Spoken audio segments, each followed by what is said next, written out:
DawnDares2Dream, I like to inspire and motivate adults to dream again. Because as we go through life and take on our different roles and responsibilities, we tend to put our dreams on the back burner. And my goal here at DawnDares2Dream is to help you pick those dreams back up and to pursue them again.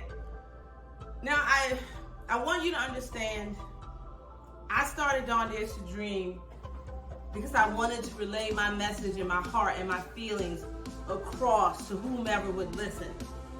It can be difficult getting your closest family and friends to understand the way that you believe and when you try to express it and share it. So this was like my backdoor way into letting everybody know. Now, I may have lost some viewers as a result of that because they don't agree, and that's fine. I am definitely a proponent of everyone having their own thoughts, their own process, their own mindset that works for them. Your religion works for you, you keep that. No one's telling you to get rid of that. Whatever it is that works for you, continue to use it. I'm just saying that sprinkle some of this other information on it, this personal development information that I'm providing you, and see where your life takes you and how you take off personally. Always remember, we are in control of how we see our environment. I don't care what everyone says it looks like or everyone says it is. We are in control of how we choose to perceive the environment. Hey dreamers, welcome back. And welcome to all the new dreamers who stopped by DawnDares2Dream today to see what we're all about. Well, as you know, we are on I Have the Power to Change My Life series. And today we're going to talk about my college years. But before we proceed, I want to remind you, if you have not subscribed to my channel, click on that red subscribe button down there, and that way you'll be subscribed, ring the gray bell, and that way you'll be notified to all the new content that I place up here to YouTube. So we're going to talk about my college years and how some of the choices during that time, again, helped to push me in a direction in life where I'm supposed to be. College was a real struggle for me, mainly because, like I told you in the last episode, I missed a lot of school. I missed a lot of school because I was depressed. I did not know I was bipolar, but I got depressed a lot. So I not only missed a lot of high school, I missed a lot of elementary and middle school. And in those years, you learn information, especially when it comes to mathematics, which was my favorite subject. You learn concepts that you need to take along with you on your journey of math. And I majored in industrial engineering in college, which meant I needed to take a lot of math. So it was very difficult for me because I missed a lot. So college was a struggle for math. Everything else came easily to me. Physics was a struggle because it's a math heavy science. And I just had to figure out a way to navigate it. And like I've said before, I bought a geometry book that I would use to help me to do like my physics and my math, because you need geometry and you need trigonometry in order to do calculus and linear algebra, which I had to take, and differential equations. So I had to do a lot of go back and learn things that I never learned so that I could perform and pass these math courses. And to be honest with you, I was able to successfully navigate all of the math courses that I had to take. But that's because I was wise enough to know that I missed foundation because of missing school. So I needed to go back and just learn a few things. And I didn't get a tutor. I just kind of tutored myself. As I'm going through, my day-to-day, again, I'm bipolar. I don't know it. So that bipolar swinging kicked up in my behind. And again, I was missing a lot of college. Some classes I was able to make it through. Some classes I had to take twice. But I was pushing through. And it took me so long to get to where I was in college, where I finally got to the 5 classes and I was almost done. It took a lot of retaking things and trying to push myself through. Towards the end, when I got really, really close to the, taking the 5 classes, that semester before I had my break with reality, we're going to call it, or my manic episode, I literally was feeling down and feeling depressed. And I lived with my cousin, and my cousin used to say to me, she could tell, I would call it a funk that I was in. I was like, I'm in a funk and I don't know why. But I would push through because I was so close to finishing. And this was like the semester before the semester that I was done, my first semester of senior year. So I was pushing through. I didn't care, about how I felt. I just knew that I needed to do this work. I don't know what's wrong with me. I don't know why I feel so down and low. It makes no sense. Life was good. Life was great. I was doing good. I mean, I was working and I was almost done college, which was a big, big goal for me. So I didn't understand what was going on with me. So I just decided to push through. Again, we always have the power to change our life. I'm bipolar. I don't know it. I'm not taking meds. And I still decide to power through with as much courage and energy as that I have. But during this time of being in college is when I get introduced to the law of attraction, which was very, very helpful during these down times, because I would just write affirmations and read them and try to give myself the best pep talk that I could give me to keep on moving. Now, during this college phase, I think once I did try to commit suicide, I think. One time, I think I was in college then. It was at least during the, my college years, as in my age. And my best friend that I told you about previously, she came and came over my apartment and was there with me. And I actually had tried to slit my wrist. But what I didn't know is that hurts really bad. So it didn't work, okay? Because I was trying to cut myself literally and it hurt. And I was like, I can't die like this. Like, I needed to do it with no pain. Yeah. So, but even though I still told her what was going on and that I really needed her to come over. And so she came and that helped. And we talked, and her and another good friend of ours, both came over, and I kind of destroyed their night. They were going out to a little party in Towson at Towson State University, and I destroyed it because I needed like an intervention. And so they came. But that was also another important choice, because I don't know if I would have tried anything else, but what I appreciate is that I knew I had someone in my life that I could reach out to who would really come and be there for me. Because I didn't really feel that way about a lot of people. And so I've known her since I was 11.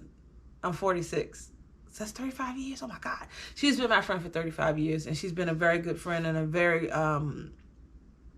inspiration and to me. Just to see her move through life inspires me, to want to move through life, inspires me to want to be a better person. But that being said, the law of attraction was very important. You wouldn't see Dawn right now talking about DawnDares2Dream had I not learned about the law of attraction. Now, I was on a positive kick. Remember, I had done a lot of the African-American studies and learning a little bit more about my culture, myself. And then I started doing the personal development actually in college too, where I read the Stephen Covey 7 Principles of Highly Successful People. And I read some other like personal development type of material as well. And then my aunt introduced me to the law of attraction. So then I've read a lot of books about that. I don't remember all of them. Some of them are people names you're going to know. And others aren't, like The Power of Now. He's not necessarily talking about the law of attraction, but he is talking about being present in your life today and the power that has and that possesses. And that's a choice. A choice to be present. Like, there's a choice to sit here and watch this video and really be present and really pay attention and not be watching TV and doing these other things, because we have to be present in each moment of our lives and things that we want to do, things that we want to accomplish, because we will never accomplish them if we aren't present in that moment. Because remember, all we have is now. All I have is this moment right now where I am saying I'm going to do this YouTube video today and I'm going to share with my dreamers. So I want to put my all in all into that and be focused on you and the topic that I'm discussing. You know what I'm saying? You got to be present now. When I'm with my son, I have to remember to be present with him and enjoy him and listen to him and answer his questions, and don't think that, why is he asking me all these questions today? Because my son asks a lot of questions, okay? But be present, because he's not always going to be this 11-year-old kid anymore. I mean, I was just watching a video, you know how Facebook does the memories or whatever. And so it brought up a post that I had put up when he was 5 years old and we were at Chuck E. Cheese. We used to go to Chuck E. Cheese all the time. And we were talking, and because I used to record him talking all the time and ask him questions and record him. I'm so glad I did that, because I still have those moments that I can go back and look back on. And then I look at him now and today. And I still do the same thing. I still record him. So I'm going to have even more, you know. So he's going to be 20 and I'm going to have when he was 11. So I can't wait for him like to get married, and I have all these videos. But you know what? That's the future. The moment is enjoy him while I have him. And the way that I do that is that I'm open to his ideas and concepts and whatever he wants to talk about. And I record little snippets of our time. So you have to be present. But that's a choice that we need to make. Now, you do the math. I started college when I was 18, okay? And I was still in college when I was 27, and that's when I got diagnosed. And I think it was because of the pressure of it all. So remember, I pushed through that first semester. But if you have gone to college and you have graduated, you know that there's a lot of stress and pressure on that senior year. It's like, it's a lot. And, you know, and I used to hear other students talk about it when I wasn't a senior, and I didn't really get what they were saying. And it's stress that you don't even know that's there. It kind of sneaks up on you. And so I was in my last semester. There was a lot of different things going on in my family life that were stressful for me and pressure on me. And then I had school, and this immediate family that's around me hasn't graduated from college. So they don't know the pressure of what it's like to be a senior, possibly about to graduate if you can get through this last semester. So there's a lot going on, and I'm not given the space, and I haven't taken the space that I need for myself to get through this. So I basically go manic and lose touch with reality, and I talk about this in more detail in my bipolar journey. I'll put that video up at the end of this video. But I couldn't withstand that pressure. Me trying to push through it. I was trying to push through it, but I cracked. I didn't know that would happen, because remember, I was always depressed more than anything. And when I was, of course I had been manic before, but I didn't know I was. But when you're manic, you feel good and happy and upbeat, so you don't think of it as a negative thing. But in this particular case, I was manic and I hadn't slept for a whole week, and then I crashed and everything, and then I got diagnosed. Now, even in the mania of what was going on with me, I knew that something wasn't right, and I still made a choice, so I think. And my choice was, even when I knew that my behavior wasn't right and I probably should just stop, I didn't. And I didn't because I knew I needed help, but I didn't know how to ask for help because I didn't know how to say what was wrong with me. I didn't know how to describe my symptoms because I had felt this way my entire life. So if I'm feeling anxious and depressed my entire life, up and down my entire life, that's my normal. So I didn't know how to communicate how my normal was different than maybe other people's normal. So in the moment of the whole manic crashing and activities, I'm going to say that I did, I made a conscious effort to keep going and to push it as far as I could push it because I knew I needed help. And I did. I got the help. So even in my bipolar manic episode, I still had a choice. I could have chosen, because there was a point where I was like, this is crazy. Let me stop this shit. You understand? There was a point.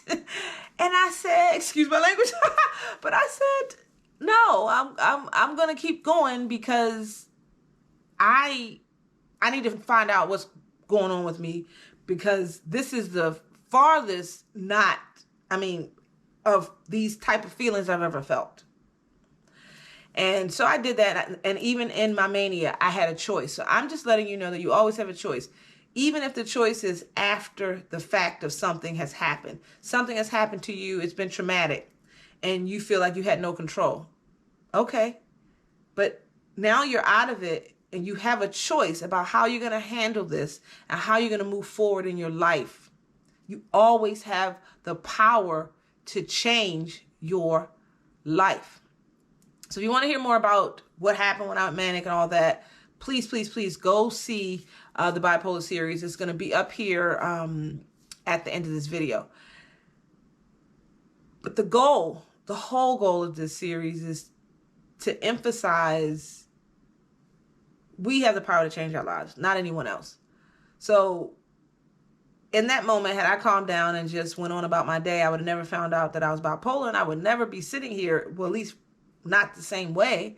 I don't know when I would have found out. I don't know when I would have got diagnosed. My life could have still been in a spiral, because the choice to let that moment go as far as it needed to go so that I could get the help that I needed was a very pivotal point in my life, because now I'm medicated.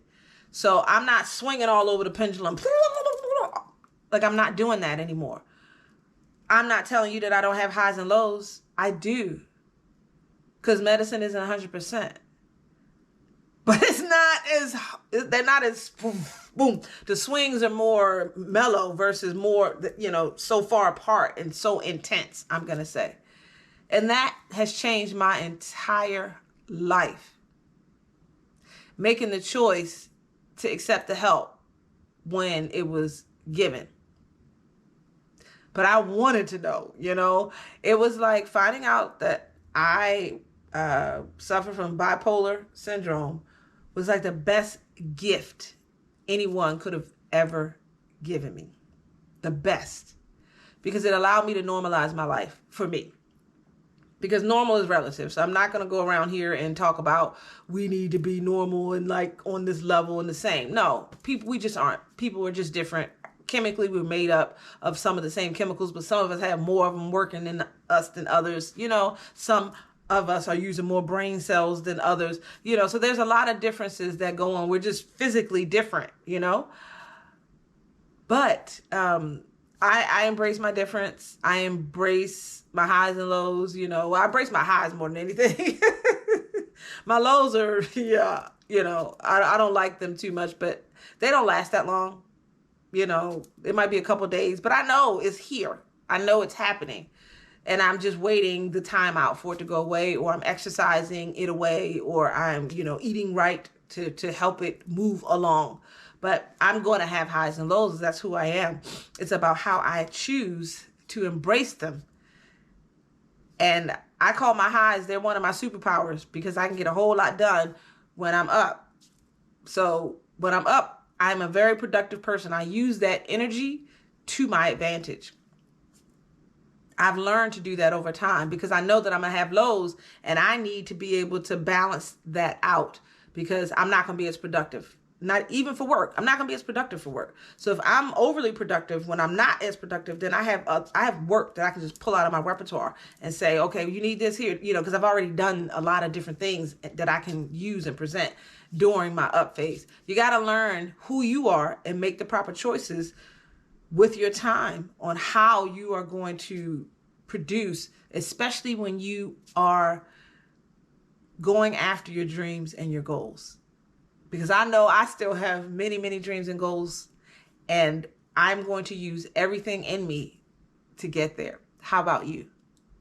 We have the power to change our life.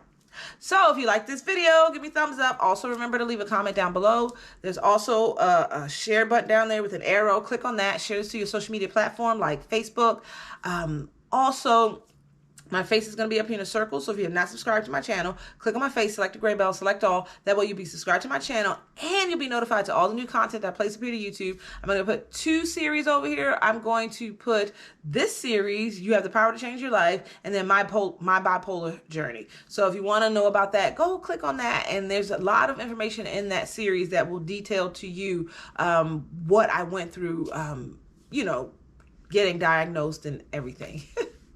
So, I always enjoy hanging out with my dreamers. Have a great day, dreamers.